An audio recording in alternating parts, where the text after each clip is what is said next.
I would like to remind everyone that this show is brought to you by the Dolphin Wars.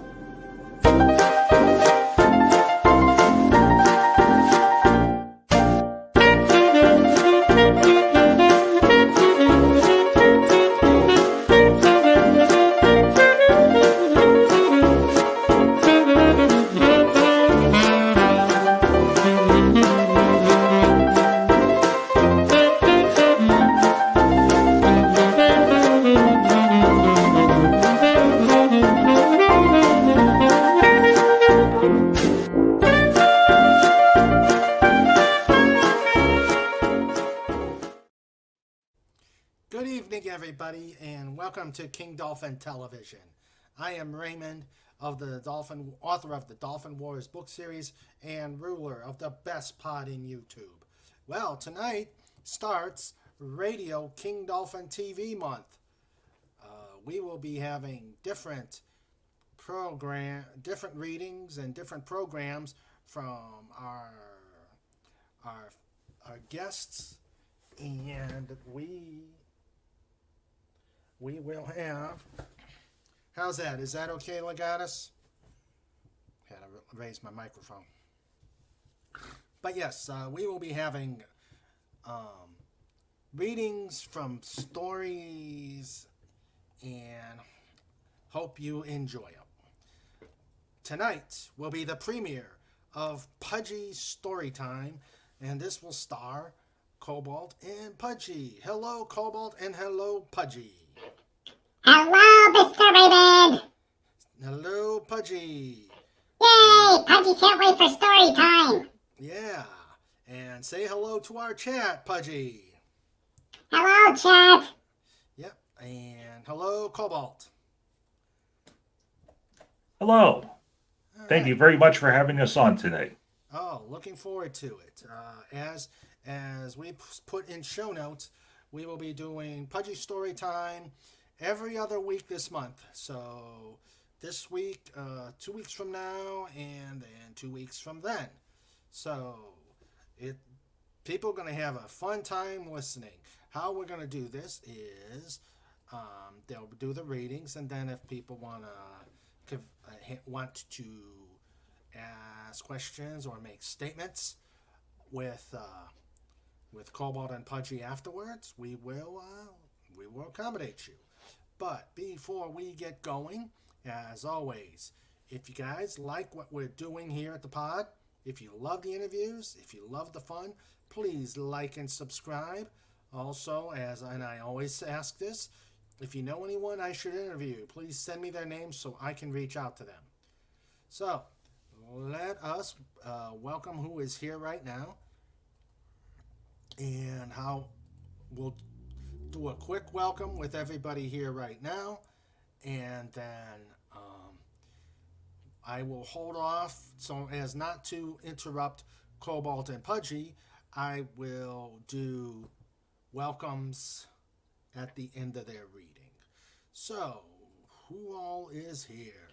We've got our producer, Sandra. Yay! Yep, here to keep us all out of trouble. And believe you me, we can get into a lot of trouble if we're left alone. We've got the first in, the last out. We've got Legatus Legion Eye. Hello, my friend.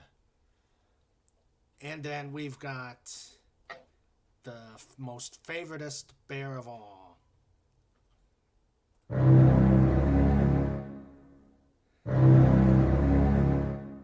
Snort up the bus. QBar.com.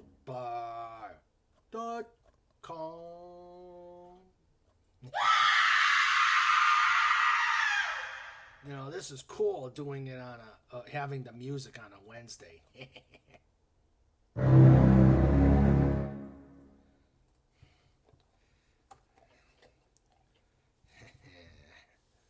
So Legata says Smokey the Bear, and Snortopoopas does his usual. Okay, can you guys hear us okay? I had to raise my microphone. Legatus and Hello? Hello? Hello? hello. And I meant to get my phone. Please stand by. The Gumpy has already reared the head. Pudgy Baloney has a first name, it's Pudgy. Pudgy Baloney has a second name, it's Hedgehog. Hello, Rose! Thank you for coming to the show!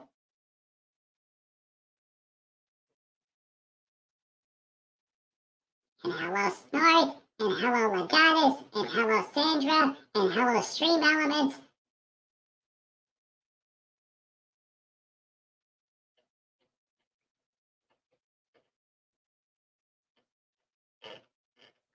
Let's see, Pudgy, scroll up and chat. Hello, Pudgy. Oh, wait, that's Pudgy. Alright, Pudgy forgot Pudgy put comment in chat. Okay, how is everybody hearing me now?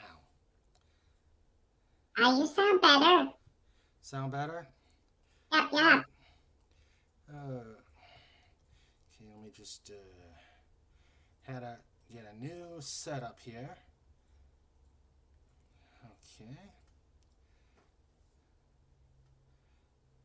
Okay. Well, really doesn't matter that I can be heard or not heard. Snorter Pooper says, your sound is a bit low but bearable. Pudgy, Cobalt, you hear me fine? Yeah, we hear you good. Hey, Mr. Snort, is Pudgy coming through okay? Oh boy, Mrs. Waffles here! Oh, Yay! Mrs. Waffles, first time here. Wow. Let's see, her name, Rose Wolf. Wow, let me get her on her. Hello, Ms. Rose Wolf, Lady Waffles. And welcome. And hope you enjoy the show. All right. So, again, Pudgy is very audible. Well, that's all that counts tonight. Yay! Yes, Pudgy and Cobalt. So we got Legatus says, are we going to have story time about Pudgy's adventures or bedtime stories or some naughty stories? I think these are Pudgy's adventures, Legatus. Legatus, we do not have to worry about 50 Shades of Pudgy. I haven't written those yet. That's a good thing. 50 Shades of Pudgy. Well, we do have that. Wait a minute. We do have that. Yeah, that's true. We do have that image. Yes, let's let me go find it real quick and then we will get going. And Pudgy Hedgehog flexes his muscles as he winks at the lovely young lady and says, do you have the cookie? Do you have the cookie? And the young lady says, yes, do you have the money?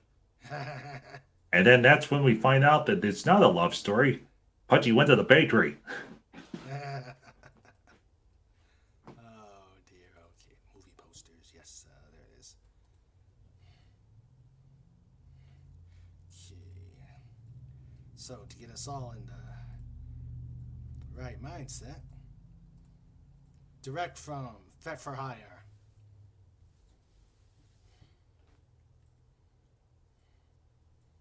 "50 Shades of Pudgy." It's so hard getting in and out of that suit. I can imagine.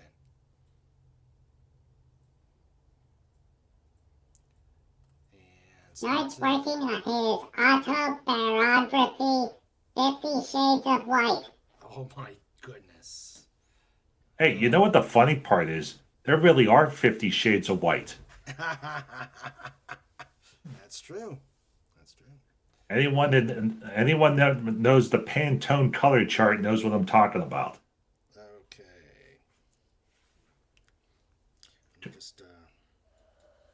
Let me just verify with our producer. And then we will get going.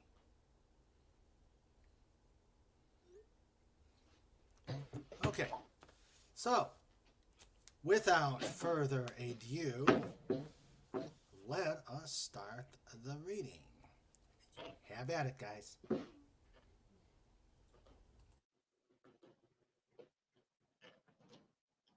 This is from the series that is called Moon Cry. It's chapter 1, and it's called Alabaster.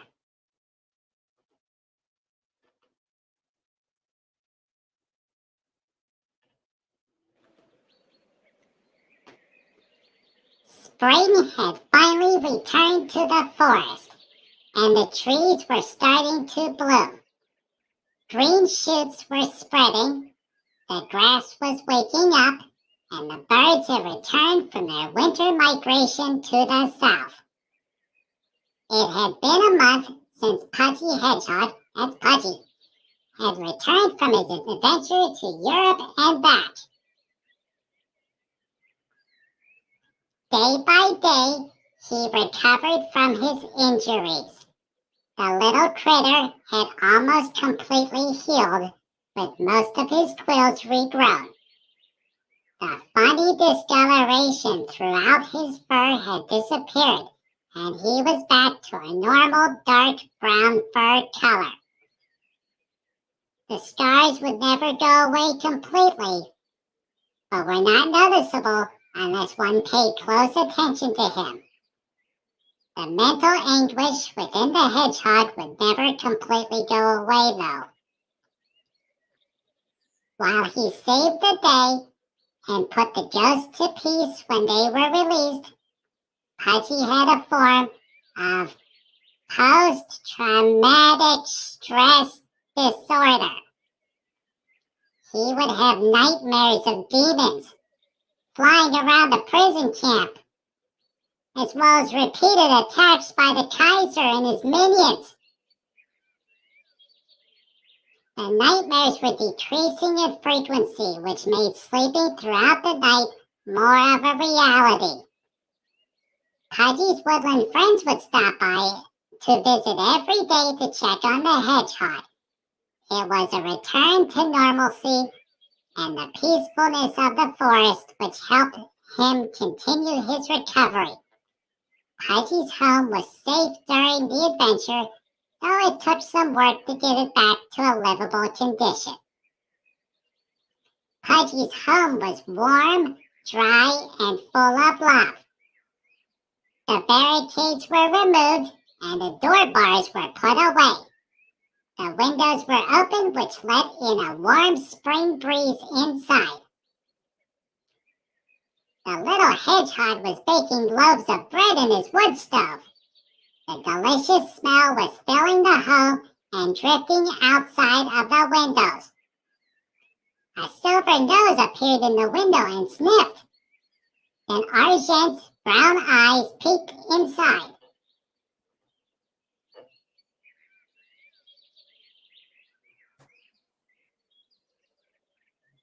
Hi, Pudgy. Are you baking today? The hedgehog waved. Yes, Argent, I am making oat bread today. One moment, he said, while scampering over to the front door. Undoing the lock, Pudgy opened the round door and watched as his silver fox friend padded over and waved her paw at him. The critter smiled and waved back while stepping back to let her inside. Argent was starting to have trouble getting inside through the main door, but she was able to enter Pudgy's home. The hedgehog laughed while he said, Pudgy thinks you may not be able to use the door soon. Looks like you're growing still. He trailed off while shutting the door. The female fox giggled. Well, I can't blame you for that. I remember my mother towering over me when I was little. The two friends hugged the time before Pudgy scooted around her to get back to the stove to check on the bread. She giggled again.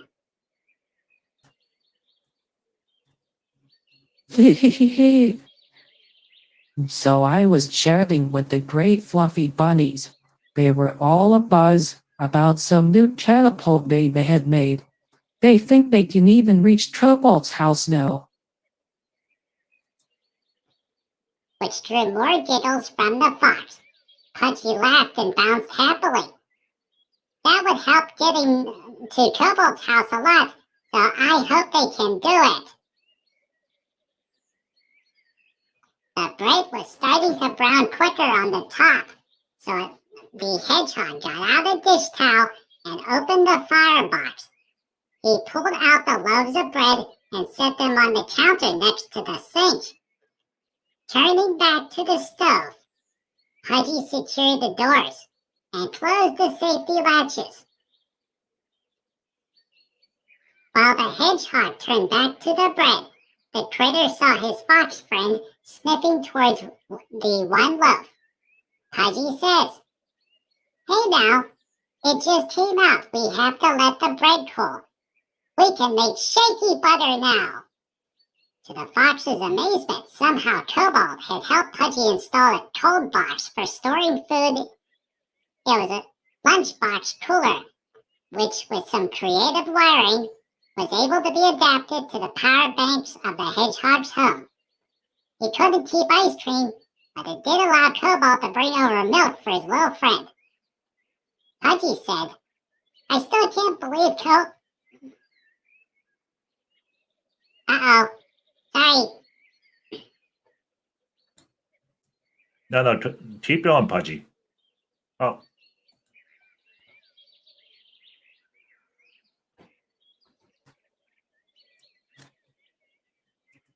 Origin said, "I still can't believe Cobalt was able to put that in for you." While she watched Pudgy get out a tiny bottle of milk. Hey, that was Pudgy's line. Oh, sorry. While Pudgy got out a tiny bottle of milk, the hedgehog started to furiously shake the milk, getting his entire body into the action. Pudgy can't believe it either. After a couple of minutes and a second trip to the cold box to recool the mixture, the butter was ready. Pudgy cut pieces of the dense bread and spread butter on one side. Argent bounced happily and grinned while she ate. The two friends munched happily and listened to the birds chirping in the trees outside. Pudgy sighed happily. Pudgy glad things back to normal. The fox nodded. "I agree, Pudgy.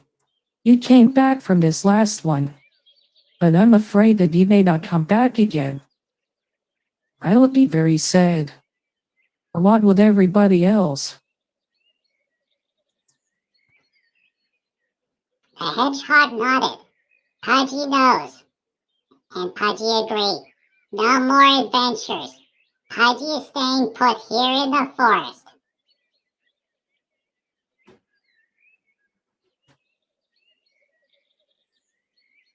Urgent giggled. "Hey. Well, you are allowed to go back to Cobalt's house or Mr. Bear's house. I will allow that."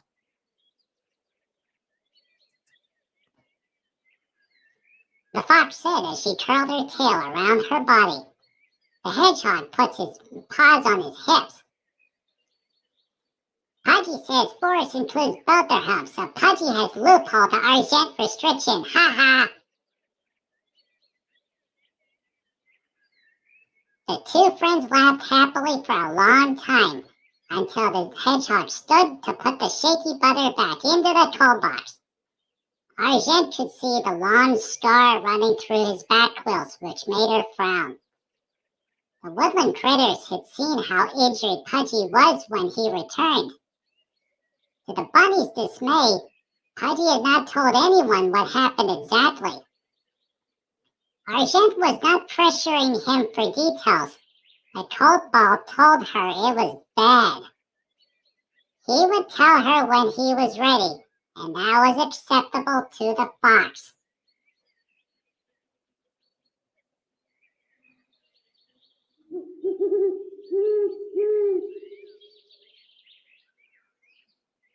The sound was unfamiliar to Pudgy, and he looked outside his window. Pudgy said, "What is that?"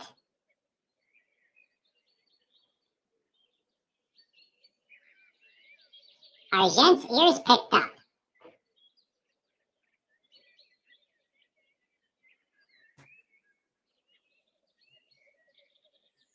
That sounds like an owl.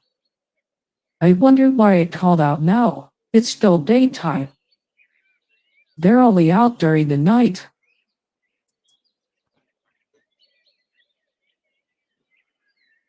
The hedgehog looked at his fox friend. Well, perhaps it was just flying by. Birds do that all the time, so we ignore it. The fox nodded and looked out the window. The two friends returned to their visit, and Argent told Pudgy about all the latest gossip from the other woodland creatures. Mr. Dinosaur's cave was now empty. The bunnies watched as a strange green light filled the cave, and there was a flash of light. Mr. Bear had gone up to visit and found the cave completely empty. Pudgy frowned, as he would miss his dinosaur friend. While there was a part of him that wanted to investigate, Pudgy also recognized that the forest was not good for Mr. Dinosaur. He needed a place to run and with more food to eat. Pudgy knew he was a meat eater and recognized the fact that occasional Pudgy party was not enough to sustain him. Perhaps the moon dinosaurs had arranged for him to visit again, but what was more likely was that Mr. Dinosaur returned to Colorado. Mr. Dinosaur spoke of a much more advanced cave he had there. The little hedgehog hoped one day he could visit.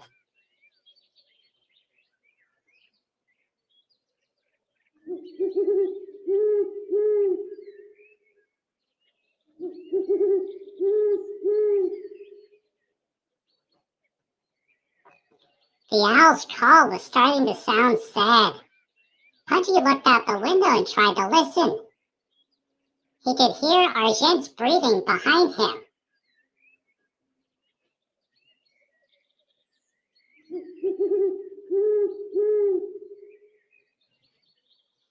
The wood stove was secure and the fire safely contained within. Pudgy turned to Argent and said, "We have to look for the owl. He sounds sad."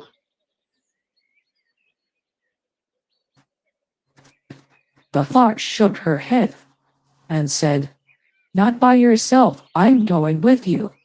Owls eat mice as well as other animals that are small. I've seen huge owls. We must be careful." Pudgy nodded and pulled his round kitchen window mostly closed. He scampered over to the front door and opened it. Argent padded past him and then squeezed out through the door. Pudgy laughed while exiting his home and shutting the door. Hee hee!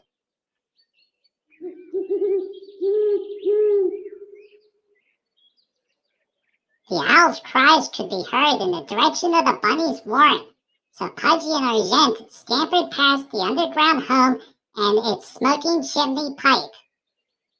Pudgy scurried through the secret tunnel that Cobalt had buried for the Kaiser's monster attacks.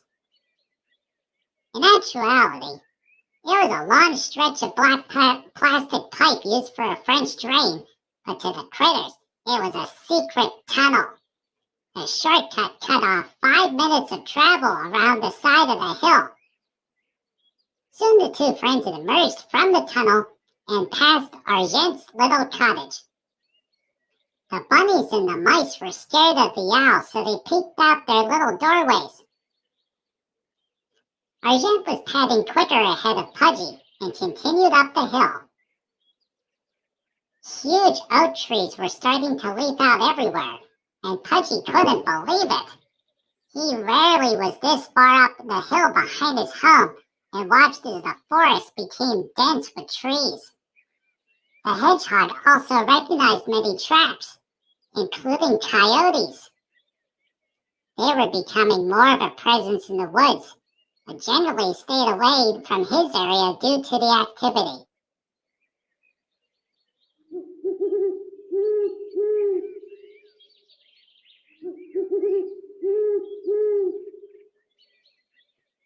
The owl's cries were becoming much louder, as well as sad. Pudgy looked around and the sound was coming from behind a series of trees that were growing around in a tight ring. Argent! It sounds like the owl's up there, Pudgy said. His fox friend nodded. Yes, it does, Pudgy. I don't see a way in. We need to circle around. The critter nodded and went to the left, while his fox friend went right. Ancient oak trees were here, with trunks bigger around than Cobalt could reach. For some reason, they had grown in such a way that they formed a ring and grew around each other. The bark was starting to flake off, with some dark sheets laying on the ground beside the tree. It was a pale white, but the interior exposed was a darker brown. Pudgy could see an opening ahead of him, and when he reached it, he peeked around. With his nose wiggling, he sniffed the air. There was a strange smell which he had not experienced before. In the center of the oak trees was a small patch of ground that held a granite boulder. The boulder was pale white with gray veins running throughout. It was mostly flat on top, which was mostly covered by an owl. The owl was snow white throughout its entire body, with light brown and dark brown lines that defined its feathers. Pudgy asked timidly, are you all right? Pudgy watched the owl's head turn around almost 180 degrees without the rest of its body changing position. Golden eyes locked onto his, and a tiny beak opened.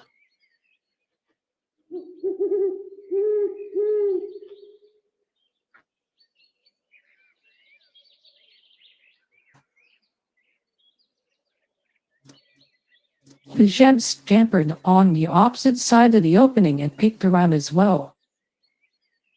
Argent said, Pudgy, that is a snow owl. They're not normally from around here.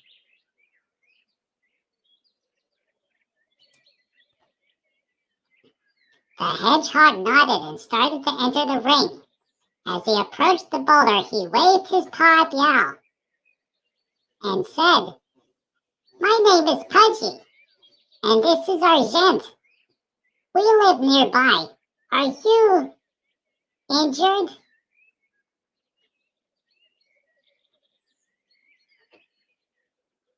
The owl cried out again loudly.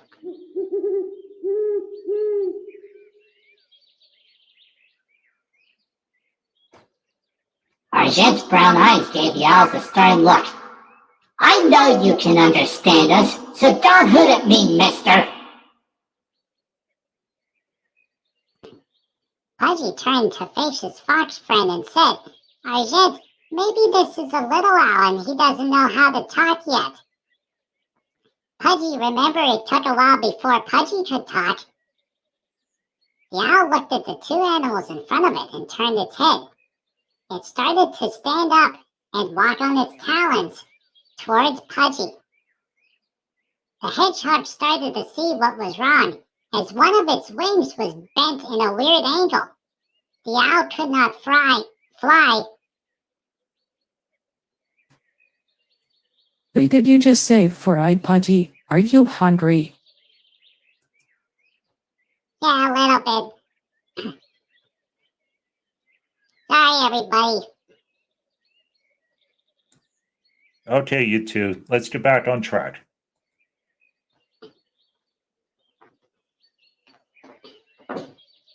The hedgehog started to see what was wrong as one of its wings was bent in a weird angle. The owl could not fly and had been sounding the distress call for help. Pudgy frowned and said, "Oh no! You're injured! Your wing is bent!" Argent padded closer and said, I hope it's not broken. I'm unsure how to fix that, Pudgy. Maybe Cobalt can help. The hedgehog nodded. "Yes, Cobalt can help us. Mrs. Owl, are you well enough to walk?" The owl's golden eyes locked onto Pudgy in a strange manner and almost seemed to glow. After a moment passed, a masculine voice came out of the owl.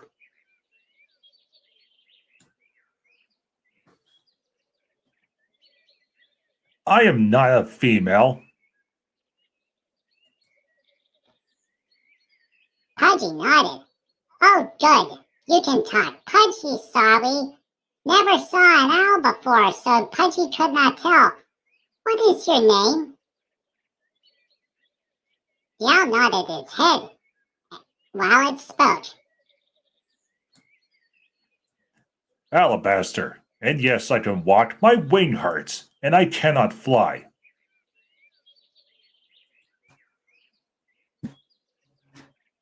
Argent nodded, while she said, Pudgy's home is not far from here. The hedgehog waved for the owl to follow and scampered out of the ring of trees. Pudgy turned to watch as the owl seemed to hop on the ground, but it was in fact walking. The fox was keeping a watchful eye on the owl and would stop to allow both the hedgehog and owl to catch up to her. Around the ring of trees and down the hill they went. Upon reaching the flat area that was the site of the bunny's warren and Argent's home, Alabaster stopped and looked while he was huffing. Tiny field mice were peeking out from a wooden door in a small cave built into the hillside.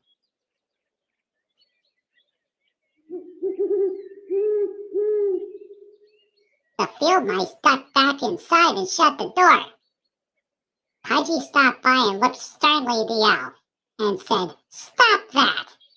Mice are Pudgy friends. No scare them." Alabaster nodded. I apologize. My word. What is that? The owl had spotted Argent's cottage and motioned with his head towards the structure. The fox giggled. That's my cottage.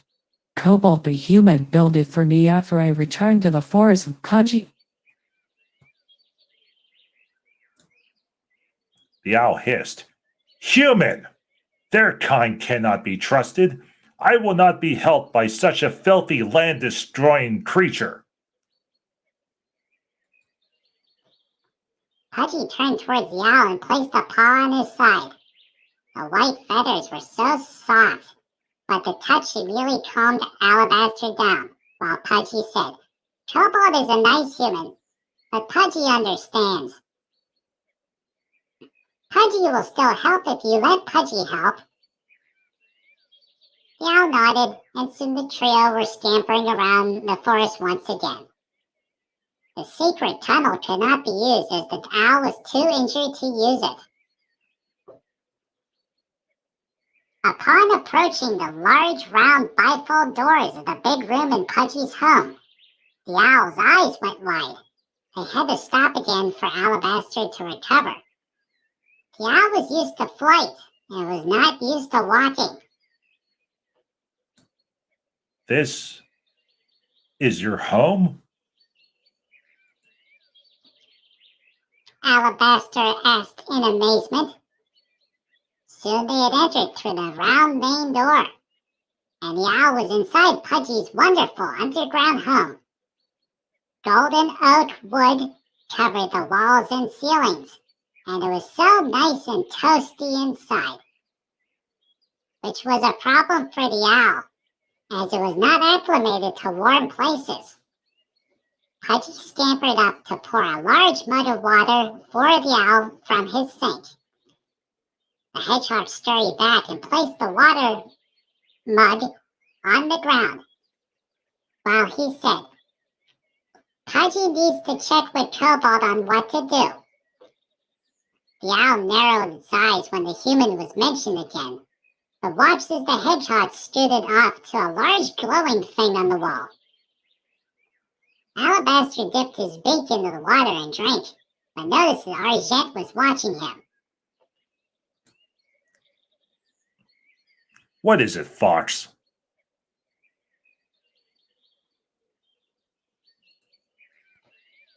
The owl said, which Argent responded,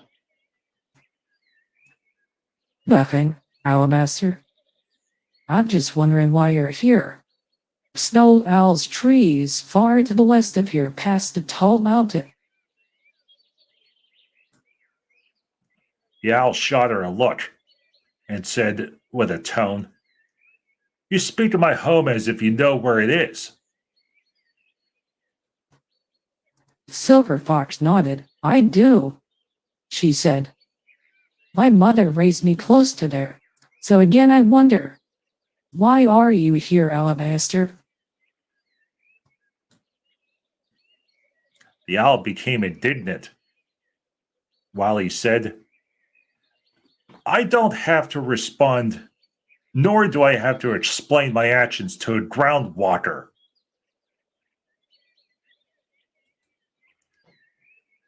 Pudgy gave both of them a look as he turned to them and said, "Hey, shh, you two, I can't hear Cobalt." The hedgehog had called his friend using his cell phone mounted in his home. His human friend was on the wall smiling and waving.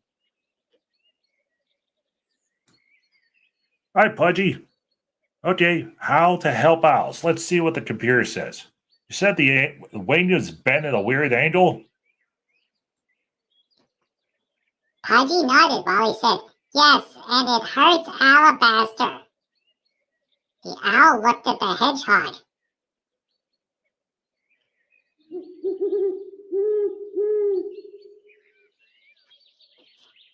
Pudgy waved on the video call with Alabaster and Argent in the background while he said, "Alabaster says hi." Cobalt laughed.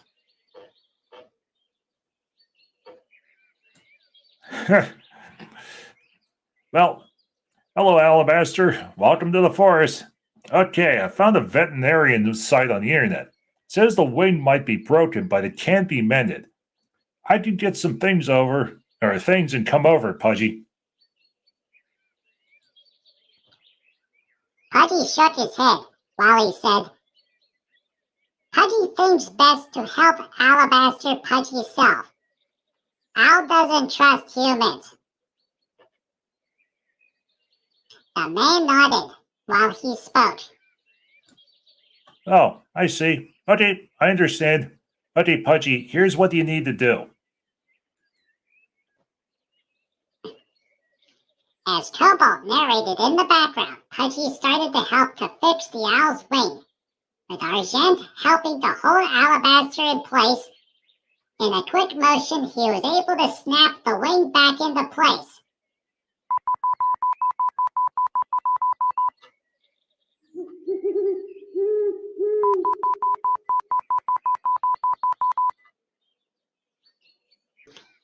It was very painful, but soon the wing was back into place.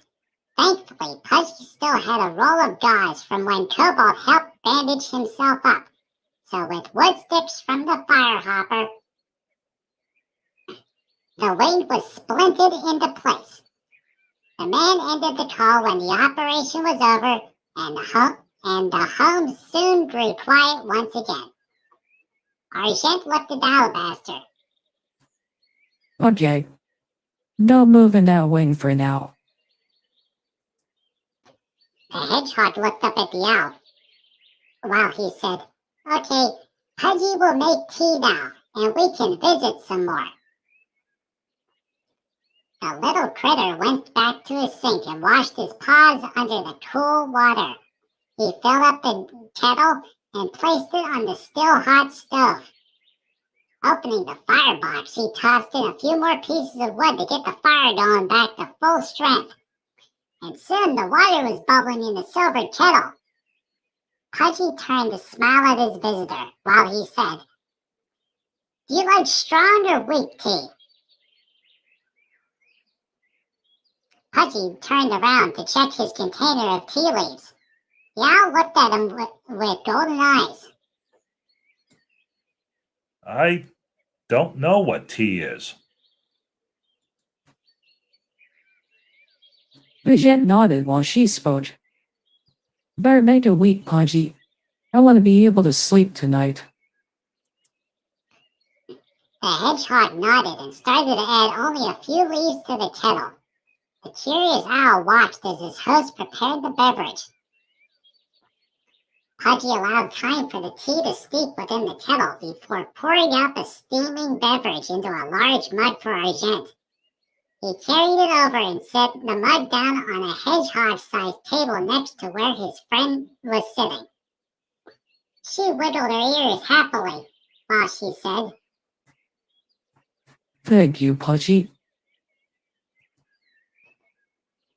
The hedgehog went back to his stove to get the kettle.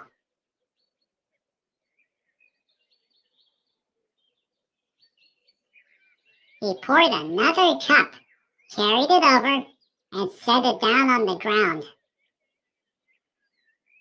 Alabaster sniffed. It didn't seem unpleasant. The owl watched as Argent was blowing on her cup and taking a tentative sip. The hedgehog filled his cup and then placed the kettle back on the side of the stove so it was off the heat. Turning to his visitors, Pudgy took a hesitant sip. "Ha ha ha! Ooh, ooh! Too hot, too hot! It's too hot yet!" "So, Alabaster, are you from around here?" The Snow White Owl turned his head a bit before locking his golden eyes on Pudgy once again. That's a strange question, my host. Might I inquire as to what manner of creature you are? You are too small to be a porcupine. The critter nodded while bouncing a bit. "Pudgy is a hedgehog." Pudgy came from the east of here originally before Pudgy came to live with Cobalt. Argent giggled while she spoke. I have to admit, too, I had never seen a hedgehog before I met you in New Orleans. The owl nodded while he said, "A hedgehog. Well, as you answered my question, I shall answer yours. I come from the west of this place. My kind lives in a great tree high in the sky over the tall mountain." Pudgy nodded while he said, "That sounds like a nice place. Is your family there?" While Alabaster watched the critter wiggle his nose and wiggle happily, he felt his guard begin to slip a bit while he said, "Yes, they are. My mother and Grandclaw. I was with her when we traveled here, but we were separated. I flew into a tree and fell to the ground where you found me." Argent blinked her brown eyes and looked incredulously at the owl while she said, "You flew into a tree?" The owl shuddered and looked back and said, "Well, when one uses the lines, one does not know where they will exit. I appeared right in front of a tree. The hedgehog raised his paw. Pudgy confused. Can Pudgy ask a question? Alabaster nodded and started to drink from the cup of tea. The beverage tasted good, but was still a tad hot for his preference. Pudgy asked, "Where's your mommy now?"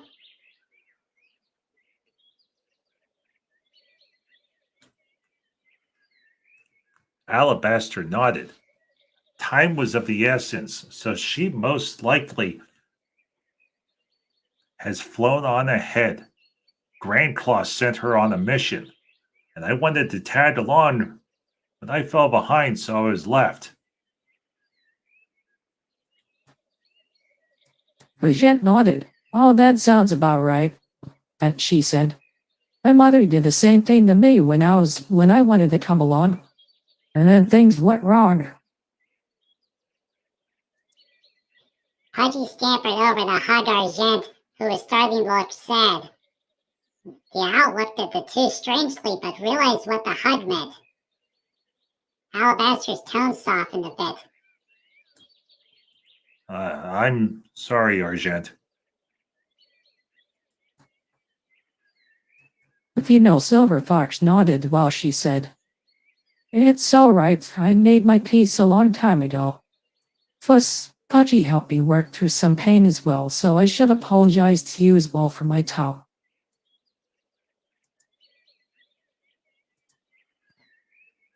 Pudgy looked up at Argent and then to the owl. Before saying, "Does Alabaster need a hug too?" The owl started to laugh. Oh boy. No, Pudgy, I'm good. The fox giggled and watched as the hedgehog let go and headed back to his cup of tea to take a drink.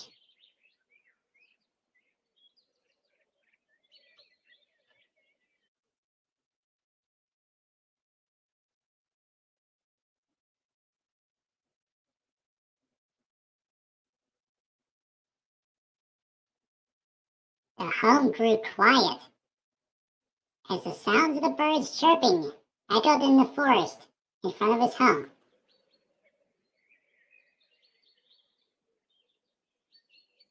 Alabaster blinked.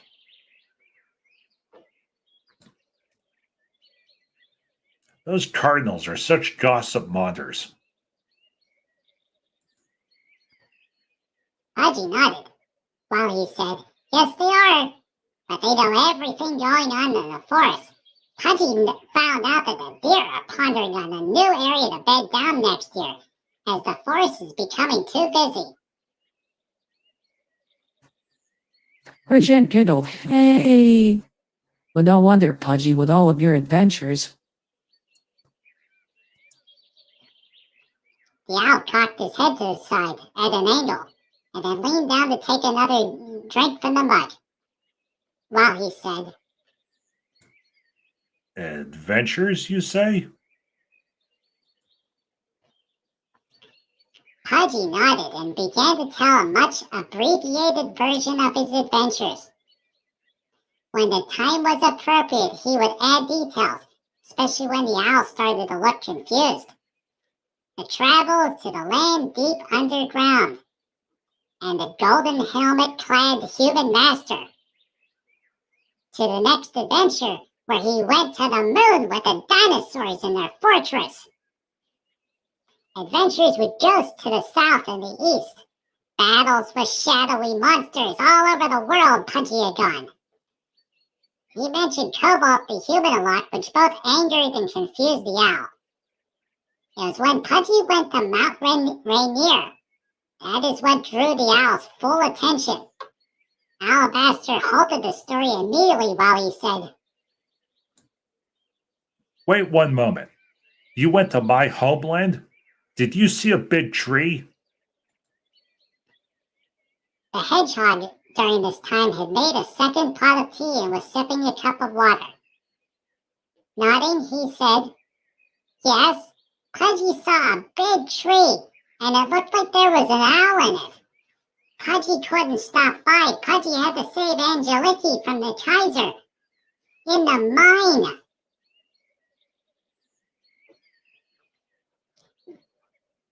Pudgy's airplane didn't have enough fuel to sightsee,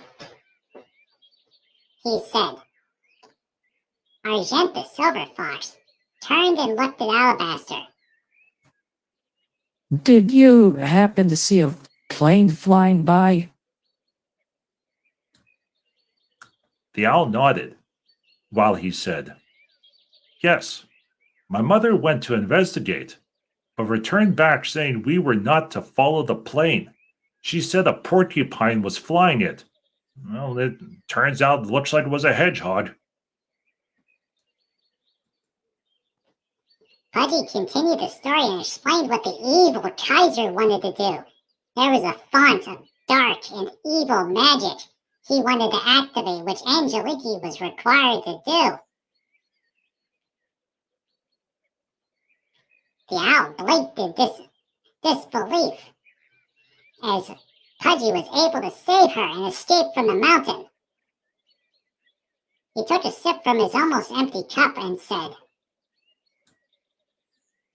"This font, as you call it, it's a source of ancient magic. My kind have guarded it before the time humans came to infest our lands. They cut our trees and destroyed our homes, dug into the land and defile all that they touch. But yet the stories you tell are this Cobalt is a friend? I don't understand this at all. Is this the end of your adventures?" Pudgy shook his head no and took a deep breath. He walked around the room filling the various cups of tea. Looking very sad at Argent, he began to tell the tale of his final adventure. The Kaiser had found the forest and sent his monsters to attack. Cobalt was severely injured multiple times, as well as Mr. Bear. They were defending the forest with everything they could muster. Pudgy needed to strike back, so Cobalt built a much bigger and stronger plane for Pudgy to fly in. Pudgy flew to the east with help from the humans, and then he flew over the wide ocean, landing on a big ship called the Nimitz. He reached a land called Great Britain, where another human helped him before he flew across the ocean to a place called Belgium. Pudgy started to whimper as he relayed all of the horrible things he had seen in the museum. The humans were walking skeletons and were loaded up in train cars to be sent away to prisons. Argent blinked and immediately hugged as Pudgy cried his eyes out. Even Alabaster was dead quiet, listening in shock at what had happened. Hedgehog got into his plane once more and flew to a mountain where the Kaiser was attacking his friends who had traveled from afar to beat the monster there. Pudgy explained how the magic talisman he was using was able to work, and for the first time Argent heard how it was making him sick and draining his life. Alabaster's beak dropped open as the hedgehog started to show the scars from where his quills had been ripped out to load the machine guns in the plane. The Kaiser fled the mountain, so Pudgy had to fly to the worst place to go. He flew straight into the darkness to a bad place where humans had sent all the skeleton people to go to. As Pudgy explained about the demons, the portal to the underworld, and the activation of good ghosts, Argent hugged him tighter and tighter. Pudgy was crying, explaining how he'd used everything he had left in him to fight the demons. The good ghosts helped to close the portal, and the demons were dispatched. He watched as all the dead souls started to be released into the sky. Argent was crying as she hugged Pudgy, realizing now why he had not told anyone in the forest what had happened. Even Alabaster looked sad and sighed as well. After a moment to recover, Pudgy finished his tale with a return trip and how the talisman and the planes disintegrated. Purple Lady, Brenda, and Cobalt all helped Pudgy's recovery from the adventure. By the time that the story concluded, the sun was beginning to set. Argent looked at Pudgy and looked sheepish.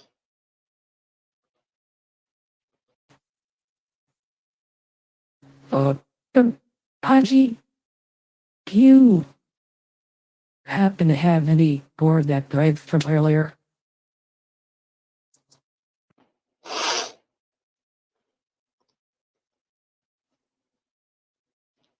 The hedgehog sniffed his nose and nodded while walking back to the sink.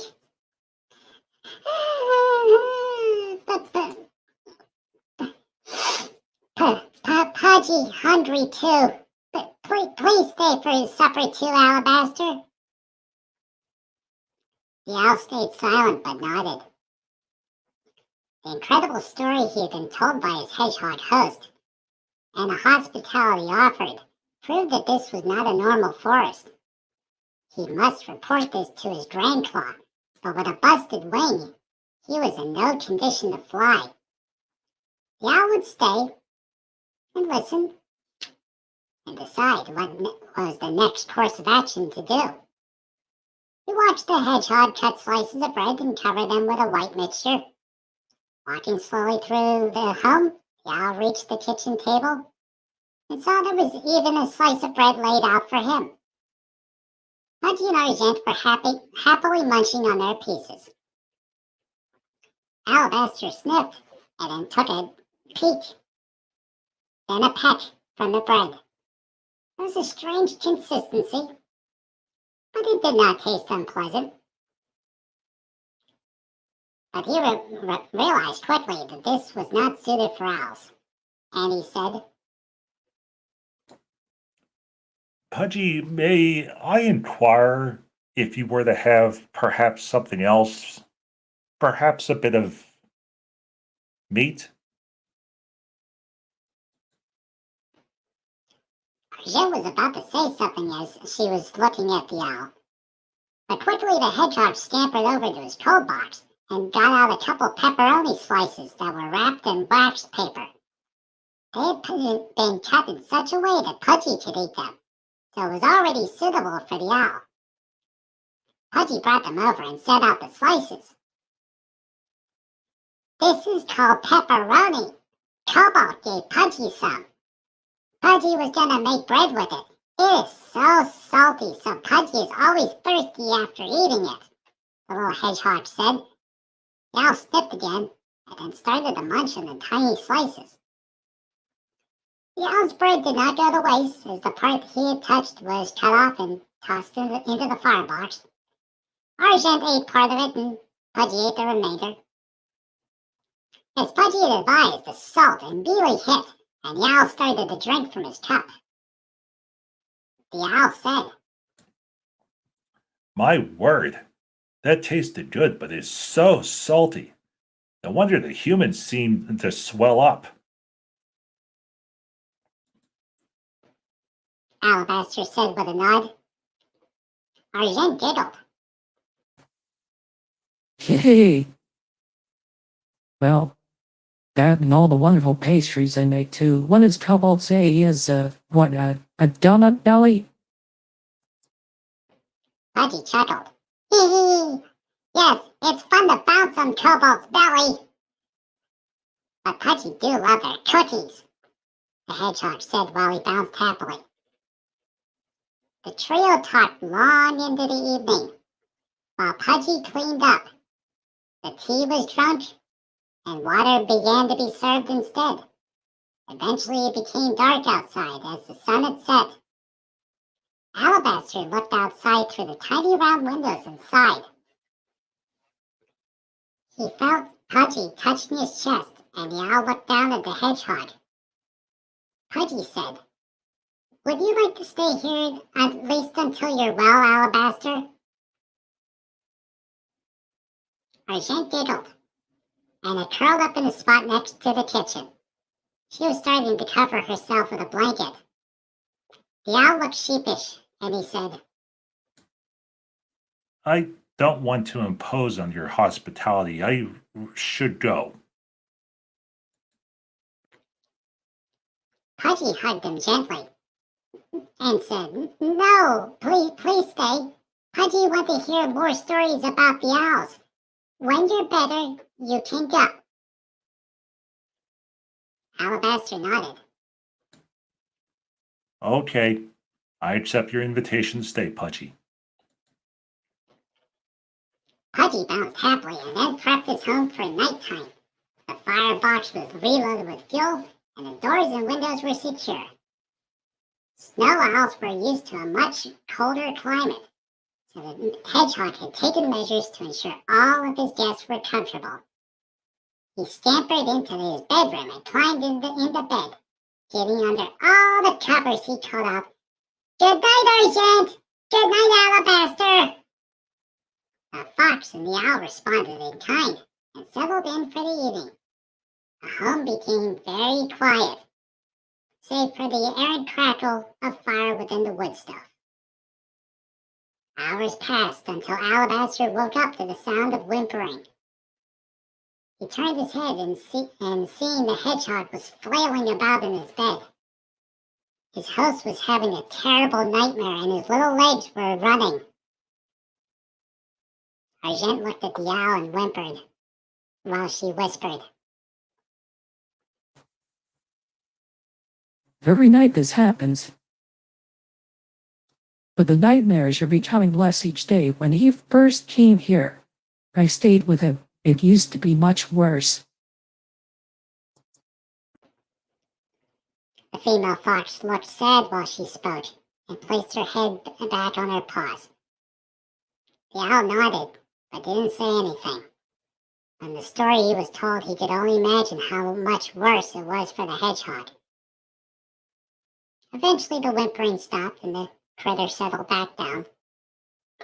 The home soon quieted once again, allowing all to fall asleep. In the morning, Pudgy awoke and saw Alabaster was standing, but yet he was still asleep.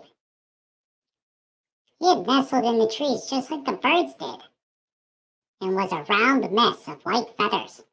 The exception was his hurt wing, which was still splintered. Yawning, the hedgehog slid out of bed and into a small room with a door beside. His human friend had made a bathroom, which was extremely simple but sufficient for Pudgy's needs. After preparing himself for the day, Pudgy exited the bathroom and walked past the owl slowly. He saw Argent was awake and was wiggling her eyes at him. Their new owl friend had had a busy day yesterday and was finally getting some much-needed sleep. Pudgy turned on the sink, but realized the water wasn't working, which meant he needed to pump a bit from the well. Pumpy, pumpy, pumpy, pumpy, pumpy, pumpy, pumpy, pumpy, pumpy. As quietly as he could, he started to pump the well handle. Pumpy, pumpy, pumpy, pumpy, pumpy, pumpy, until water started to flow.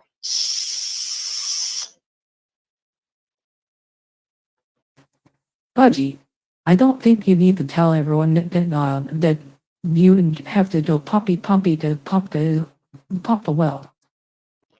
Yaha, Pudgy has to say that. It's Pennsylvania state law. Okay, you two, let's get back on track.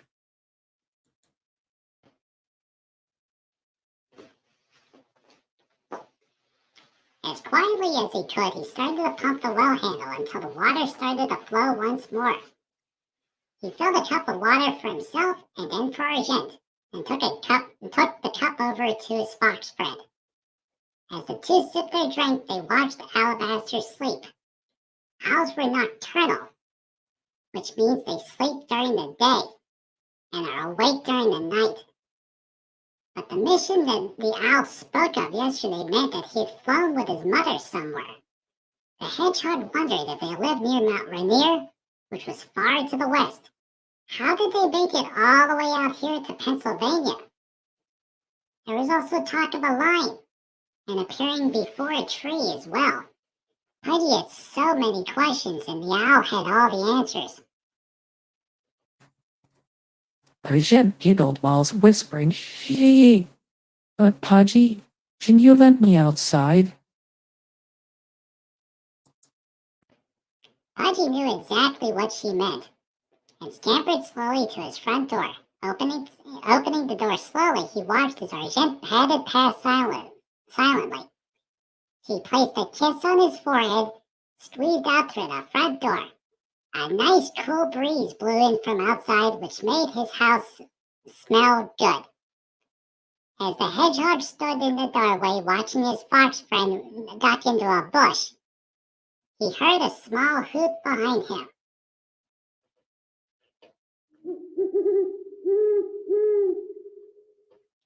Alabaster was waking up for some reason and opened his tired golden eyes at Pudgy. Pudgy, may I inquire if you were to have made any of that tea again? The hedgehog smiled and said, "Not yet, Alabaster. Argent needs to run outside for a while, so I had to open the door." Pudgy left the door open and walked past the owl and said, "If you need to go outside and stretch your legs, that is fine. The tea should be ready in a couple of moments." Pudgy bent down to load the firebox with wood for his wood stove and then light it. Soon, the flames caught and he shut the door. Pudgy washed his paws before he began to fill up the kettle with water. Out of the corner of his eye, he watched as the owl exited his home to locate an unoccupied bush. The water started to boil as the heat increased within the stove. Pudgy wondered how long his new owl acquaintance could stay.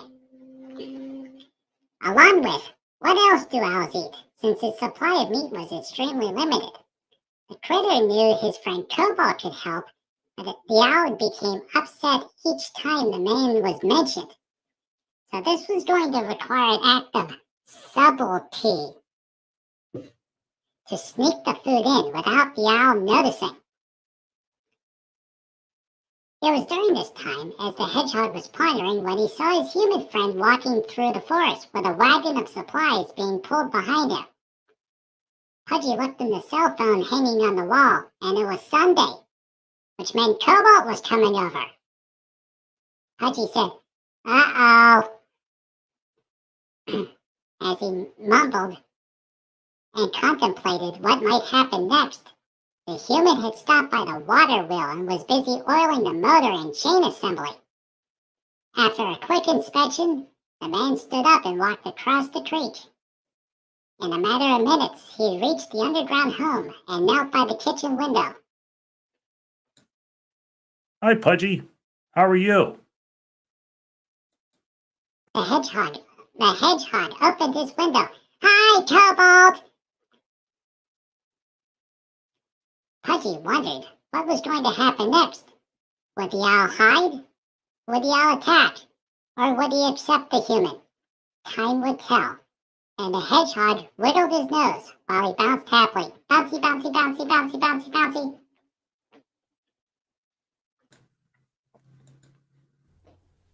And that was chapter 1 of Yay! Moon Cry. Pudgy, you are quite the reader.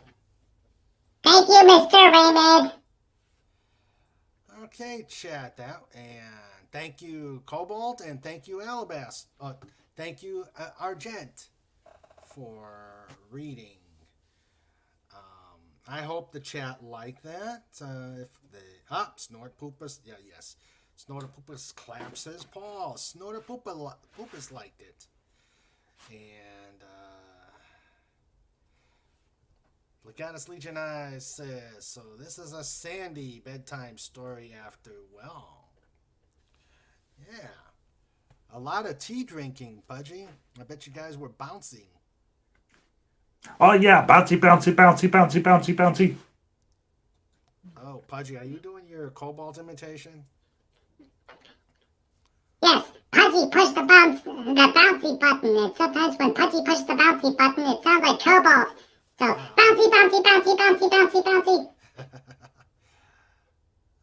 Dalek 451 was here. In fact, now that he's here, I will welcome those who have come in while the story was written. We had our ranch, Dalek 451. Welcome, my friend. He enjoyed the story and said it hit him hard. Well, glad you liked it. Rose Wolf, Lady Waffle says, yay, was awesome. Yes. And let's see. And then we had, let's see, Lord, let me go back. Okay, we had Lord Thoth here, who came in later. Maddie's daddy is here. Matt G came in. Pope Waffles. Hello, Pope Waffles. And Lady Waffles, or also known as Rose Wolf, was here. And, of course, the lovely Sherry. Wow. You guys all came to a good show and got to hear Pudgy read in an amazing manner the first chapter. What did you think, Pudge? Oh, Pudgy had a lot of fun. All right. Yes, I had fun too, Mr. Raymond. Oh, thank you, Argente. I'm glad you did. Okay. Let's see. Yeah, I had to fill in for Alabaster because he's still out west somewhere. No, okay. A little bit too warm for Pennsylvania for an Arctic snow owl. That's true. It's true. That's very true. Now, for all the people that have been listening, Mooncry is the series that happens after Land of Sorrow. Land of Sorrow is a World War II storyline, and for very obvious reasons, we can't do that on YouTube. YouTube would not like that storyline. Yeah, that's true. Which is a shame. It was a powerful, sad yet meaningful story. Snortapoopa says, lays out eclairs and more tea. Yummy. Eclairs and tea are always very good. Has my sound improved, guys? Yeah, you sound good, Mr. Raymond. Say again? You sound good. Okay, good. I'm glad I'm being heard now. New microphone, I gotta tweak it out. So, guys, I am opening up to comments, questions, anything you want to say about the story. It's all yours. Legatus is saying sound is still very quiet to me. All right, I'm gonna have to tweak the settings here. I wonder if Snoopy might have gotten to it. You know that Snoopy. While Mr. Raymond is working on technical support stuff, it's time for part 2, which is Pudgy joke time. Uh-oh. Oh, before we do the jokes, Dalek says, poor Pudgy in this story.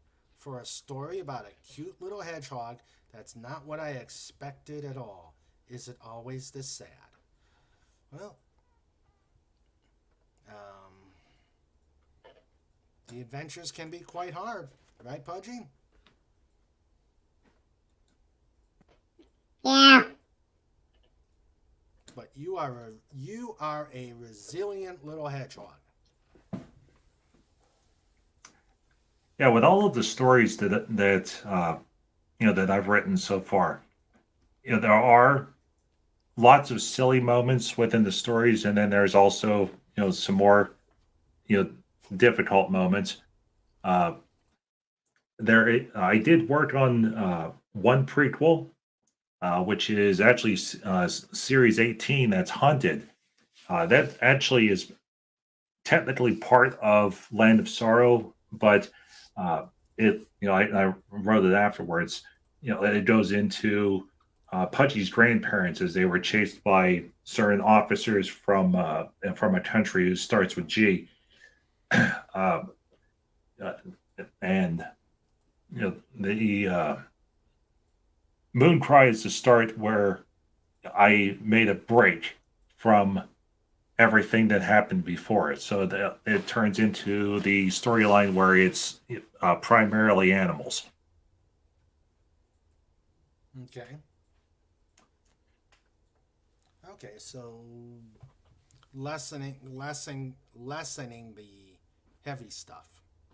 Right, that's correct.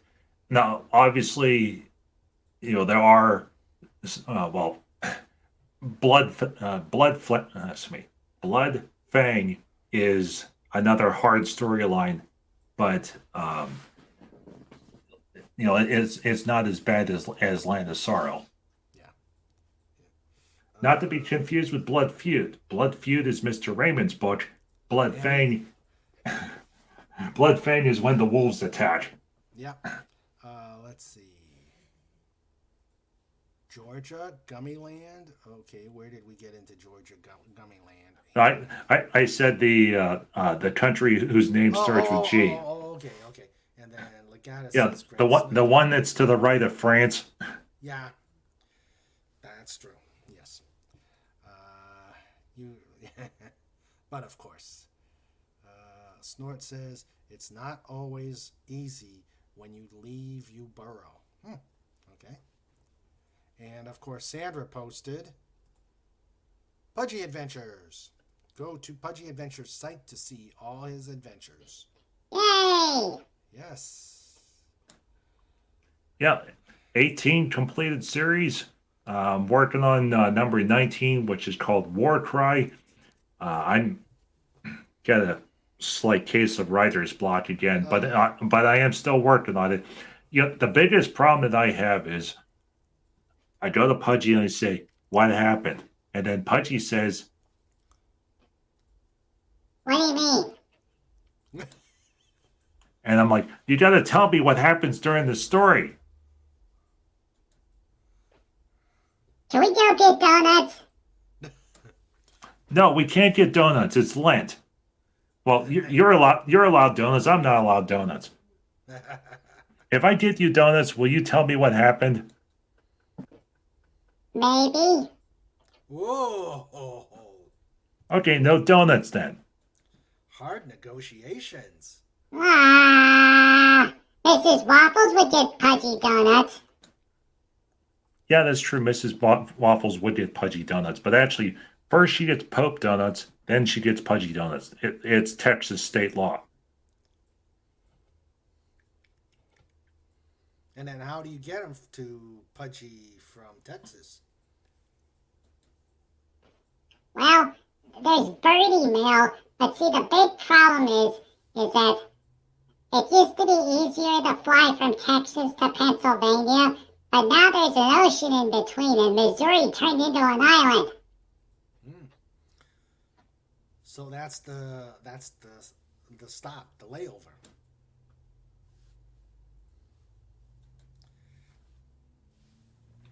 Yeah, kinda.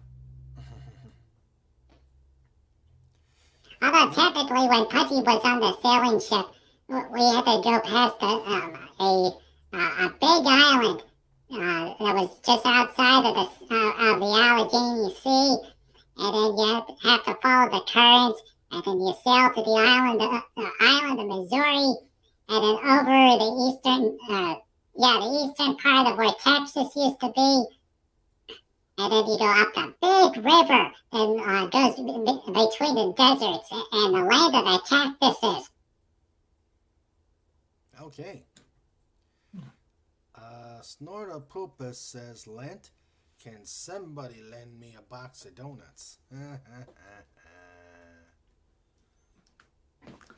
Alex451 says, we had donuts after our tea tonight. All right. Very cool. Very cool. All right. Oh boy, donuts! Yes, donuts. It's time for Donuts with Dalek. Donuts with Dalek, yes. Pudgy wants to have donuts with garlic. Yeah. You know, we can always, well, let's see. Step 1. You have to drive to Britain. Okay, I think we forgot that. Wait, Pudgy, how are we going to drive to Britain? In a car, silly. No, I know what you're gonna drive in. Let's see if I can find it. Pudgy's training Dalek only drives. It doesn't fly yet. Oh, okay. Yeah, the official Dalek training manual says that when you reach a flight of stairs, you have to stop. It's Great Britain law.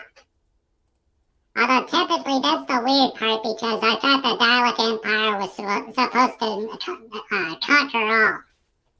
Yep, that's how you get there, Pudgy. Yay! Yeah. And Snort says, drive to Britain, that's a long bridge. And Legata says, via the channel.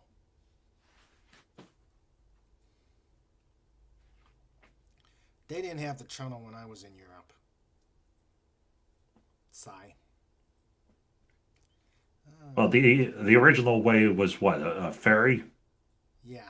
You know, the big gigantic ships. Although there's also The hovercraft. the hovercraft. Yeah. I would have loved to ride on one of those. Boy, Pudgy feel bad for the hedgehogs that have to work on the hovercraft. Pudgy starts to see stars whenever Pudgy blows balloons too much. Ah. No, Pudgy. It's not hedgehogs blowing up the air mattress. There was an engine. Oh no, that means they had to run on a treadmill.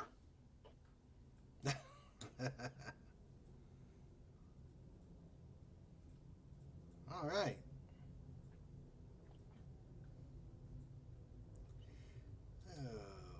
Okay. Well, if let's see. Dalek says you mean channel. Or the channel tunnel. Yep. Indeed. All right. Well, this was great reading from Pudgy, Cobalt, and nice private. I agree, Pudge. This was a great reading from Pudgy, Cobalt, and Argent. So, guess what, guys? I think we'll start wrapping this up. It's been a long day for me and a long day for Ms. Sandra.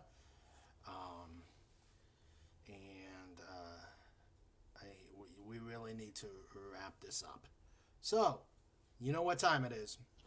Dun, dun, dun, dun, dun, dun, dun, dun, dun, dun, dun, dun, dun, dun, dun, dun. Show notes with Mr. Rain. Dun, dun, dun, dun, dun, dun, dun, dun, dun, dun, dun, dun, dun, dun, dun, dun. Show notes with Mr. Rain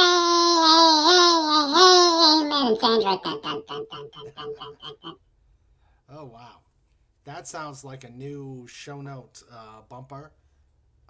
Fet, I know you're lurking, or you'll probably hear this. I'm sure you'll probably figure something out on that one. So, And Mr. Raymond gets to be Vulcan. ooh, that's a scary thought. Okay, that's a scary. Legata says, wrap this up and with a nice fancy bow. Always with show notes. All right. It's time for show notes. It's time for show notes. It's time for show notes. With Mr. Raymond and Sandra too. It's time for show notes. Done. All right, it's show notes time. Time to let people know what is coming up for the next few weeks.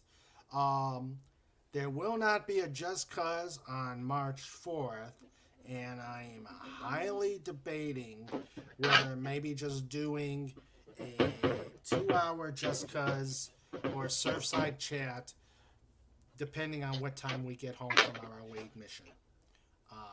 I'll keep you posted.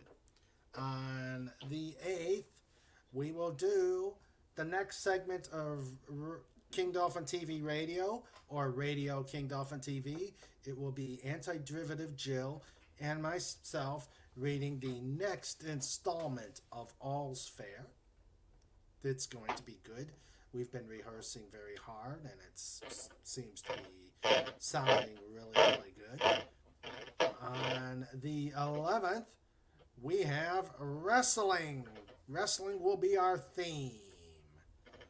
I know what character I want to be. We're going to do power drives. We're going to do sharpshooters. We're going to do all sorts of wrestling. So get ready to rumble. On the 15th will be the third installment. It will be probably chapter 2 of Mooncry. With Pudgy, probably Cobalt, and Argent again. So that's where we're at right now. And of course, Just Cause will be interspersed on the Saturdays or the Sundays. So, again, I will let you know about this weekend. And that is what we've got for show notes.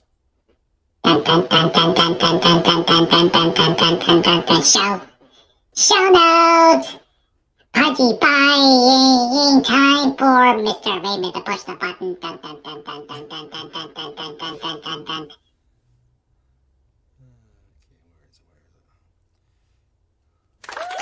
This segment is brought to you by thedolphinboys.com. It's time for show notes. It's time for show notes. It's time for show notes. With Mr. Raymond and Sandra too. It's time for show notes.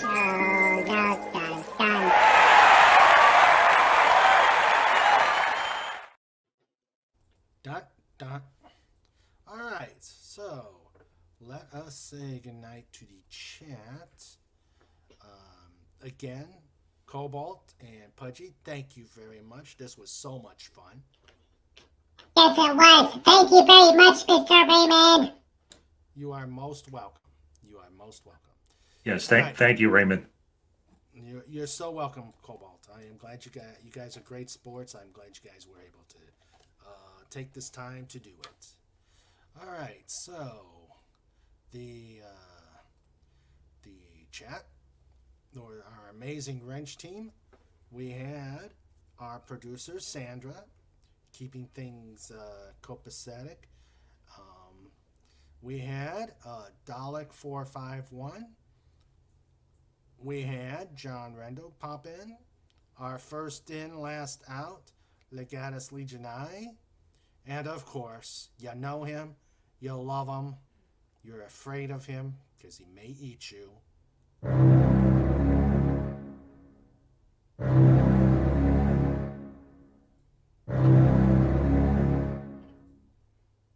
Start Pupus. Great reading, Pudgy. Awesome reading.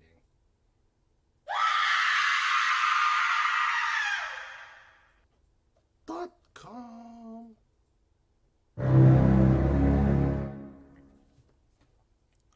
All right, and then the amazing people in the chat. I am glad you all were here and able to check out the reading. And there's Pudgy. There's the link to Pudgy Adventures. Please go. Please go to them and see the amazing stories that Cobalt has written about this amazing little hedgehog. Let's see. Legatus says flying is much safer than trying to swim there, right? Unless you're a dolphin, Legatus. Snorter Pooper says, take care of the human, dolphin, doggo, Dalek, fowl, owl, fox, and hedgehog. And Sandra says, King Dolphin Raid on Pop Culture Breakdown. Coming up. There's the link to Pop Culture Breakdown.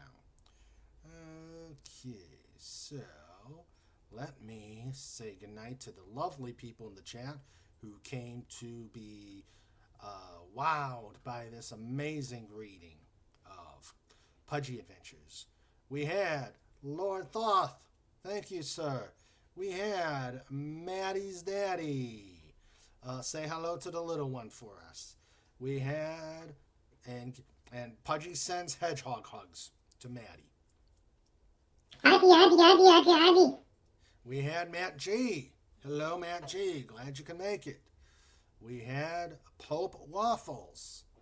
Hello, Pope Waffles, and thank you for visiting. We had Lady Waffles, or also known as Rose Wolf. Hello, and thank you for coming. We had the lovely Sherry. How are you, my dear? And thank you for being here. And that is it. So, thank you all for being here, enjoying the story. Please like, subscribe, and comment. I do respond to comments. I do share on the community. Please keep an eye on the community. And please, let's let me know if there's people I can interview out there. I'm still working on the April-May schedule. Some good things, but I'd like to get more. So, again, keep posted on what I'm going to do this weekend. Otherwise, you guys stay safe, stay happy, and let's make some waves. Good night, all. Good night, everybody. Thank you for coming.